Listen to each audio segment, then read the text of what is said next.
Elon Musk melting liberal brains everywhere for defending free speech and taking a blowtorch to the Bidens. The Twitter CEO sitting down for a sprawling interview and says he's not afraid to speak his mind, even if it hurts his bottom line. Do your tweets hurt the company? You'll see it in The Princess Bride. Great movie. Great movie. Where he confronts the person who killed his father. And he says,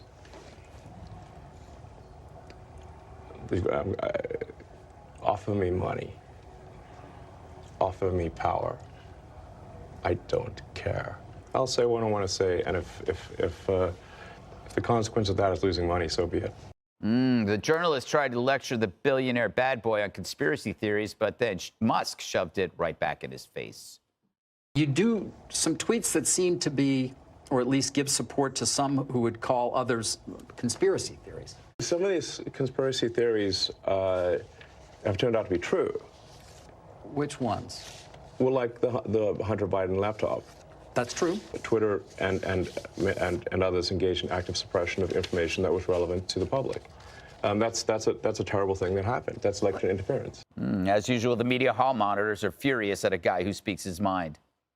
First of all, he's just he's like the least entertaining poster ever. He's not funny or witty. There's nothing sort of clever or interesting. He doesn't have any innate talent for it and yet desperately wants to be it. I don't think I dread going to a site more than I dread going to Twitter every day, because you see that the dumbest stuff is underneath smart people. He turned Twitter into, on many different fronts, a vehicle for authoritarianism. It was just bizarre. He seems to talk a lot now and spew on things that we shouldn't really be listening to him about. First of all, I want to congratulate Dr. Perino. Thank you. You are now a medical professional, just like Dr. Jill Biden. Yes, so if anything happens during the show and you're feeling like a little unwell, just let me know and I'll be right there. Yes, I do. I'm a little constipated. Oh, I don't really have anything for that. Well, that's a shame. All right. You know what I love is just watching that tape for the first time, how people are emotionally connected to Twitter, and it's like a crime that it's not the way they want it to be. And it's kind of like the way they always felt about Trump. It's like, it's the tweets that hurt us most. And actually, there's a segment coming up later in the show where it's a similar thing. Where it's like, oh, the good old days when there was actually no diversity of opinion. Those were really great. What I really like about Elon Musk is he is cancel-proof. So he is maybe the one person who, maybe there's more than one, but he definitely, and like Dave Chappelle, right? They come at them, but Elon Musk even more so, they come after him. He's willing to do interviews. That's a lot more than somebody else that we could mention who's supposed to be the leader of the free world who never talks to the press. So I think that the fact that he can't be canceled means, yeah, I'll come and answer your questions. And you better go to that interview prepared. Right, and the question about the Hunter Biden laptop is also a key one, because I don't know exactly what made Elon Musk, like the straw that broke the camel's back that made him say, you know what, I'm going to take this thing over. But it might have been that issue. Yeah. And so he knows that issue very well. So if you're going to bring it up, you better have your game face on. Game face, indeed. You know, Katie, Dr. Perino brings up a point about this, like he's uncancelable. And it's kind of a sobering but depressing thought that the only way you might be able to be truly free is to be so rich it doesn't matter. Right. It's like it's only billionaires that have, well, they call it FU money, but it's like none of us have that. Yeah. I'm glad that you said that and not me. Yes. Because I may have actually accidentally said the real word, which we don't want to do on TV. I think Elon Musk is entertaining. He's witty. He's smarter than all the people he sits down with for an interview. They don't come prepared. And I think, all the people who sit down with him claim that they're defenders of the First Amendment, that they are for free speech, and yet all they do is question him about why he's not censoring more. Right. And they're supposed to be the journalists, right? And Elon Musk clearly thinks that people are smart enough to take in information, make their own decisions about what they're consuming, and the media tends to decide that they want to run the narrative, not actually defend the First Amendment. And for that reporter to be complaining that his job is really difficult and terrible because his duty every day is to go on Twitter and peruse to find things that he doesn't like, try working construction, try working a kitchen job. I mean, do something a little bit harder and maybe you won't complain so much about your feelings. Yeah, like being a co-host on a talk show. It's where I get my hands dirty. Jessica, before I destroy you, let's run this clip of Elon talking about Biden. You voted for it. I did, actually. Do you regret that? I mean, man, I wish we could have just a normal human being as president. That's what I want. So you're not, obviously you're not happy with Biden. Don't we all just want a normal human being to be Whatever the president? that means. Jessica, isn't that kind of what everybody wants? I mean, isn't it strange that it's billionaires who really are just like us?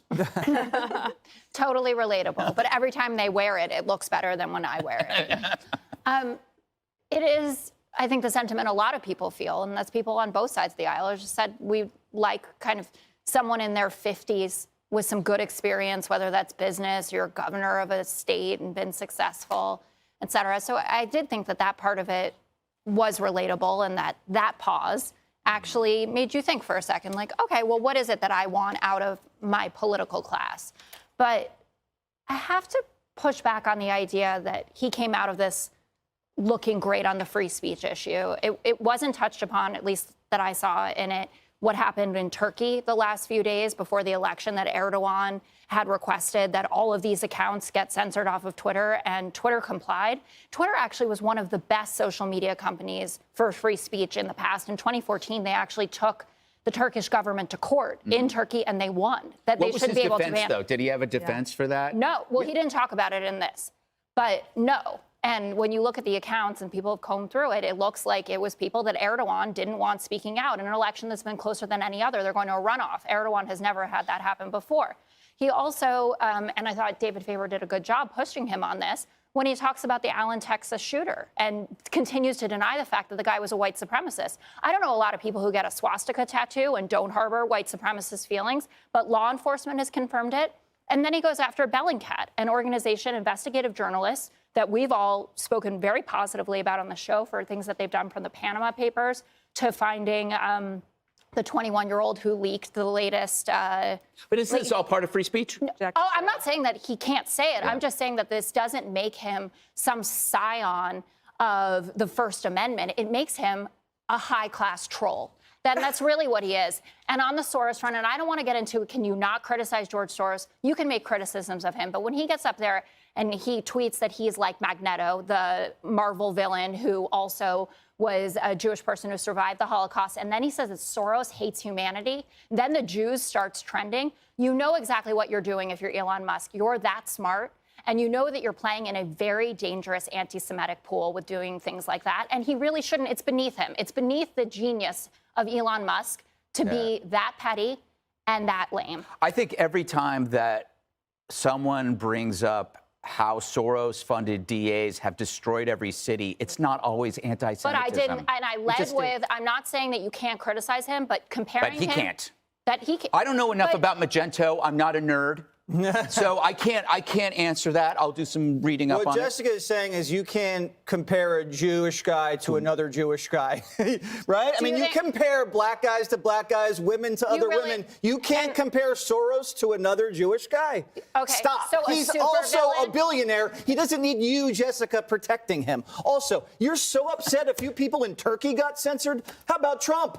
He's our president. He didn't say anything when he got censored. Please. Wait, when he got censored? Excuse me. CNBC looked like they were interviewing a Martian. They usually interview like CEOs, investors, tech analysts. This guy is a software developer and innovator.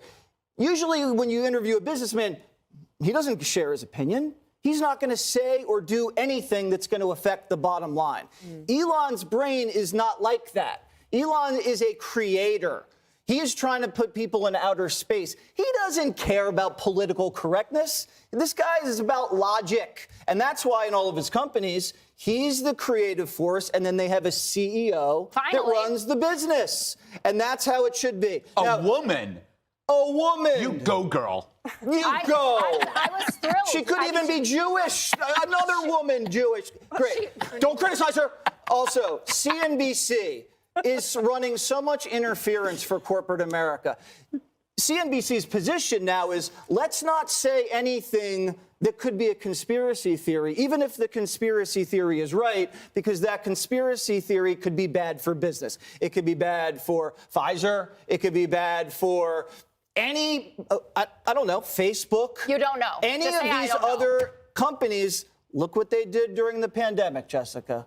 All of these corporations that had lots of ties to China, you couldn't say lab leak because that was bad for business. People got censored, not Turks, Americans. But on Turkey, he did have an explanation in part, and I'm not necessarily defending it, but also we're not the leaders of an organization that is being asked to throttle some back. His explanation was you could do some of it so that the majority of Twitter can stay out there. We don't know what that's like. And I think that it's easy for us to say, oh, you should just leave it all open. But maybe that would mean that Turkey themselves would turn it all off, which is what the Iranians did, and not acceptable. It's not ideal. It's just that is his position. I understand that that's the statement of the company, but this is also the company that used to fight back against something like that. And now they're not. Not really. And there's been 100. Except for they would censor Americans. Yeah. Yeah, you know. They censored, again. Look, we got to move on, Jessica. I'm just very happy for your sake that we have a doctor here because you are in intensive care. You are in intensive care right now. We're gonna need to staunch. Is that the word? Staunch the bleeding during the break. I learned that in English class. I think is that the word? No, staunch? I don't know. No. I get all my stuff from. I don't know. Everyone should be more comfortable just saying, I don't know. Oh, I say it all the time. No, you don't. At home. I don't know. Hi, everyone. I'm Brian Kilmeade. I want you to do me a favor. I want you to click to subscribe to the Fox News YouTube page. This is the only way that I know for sure that you're not going to miss any great commentary, any great news bites, any great interviews coming your way on Fox. You can get it all here on YouTube. So subscribe right now.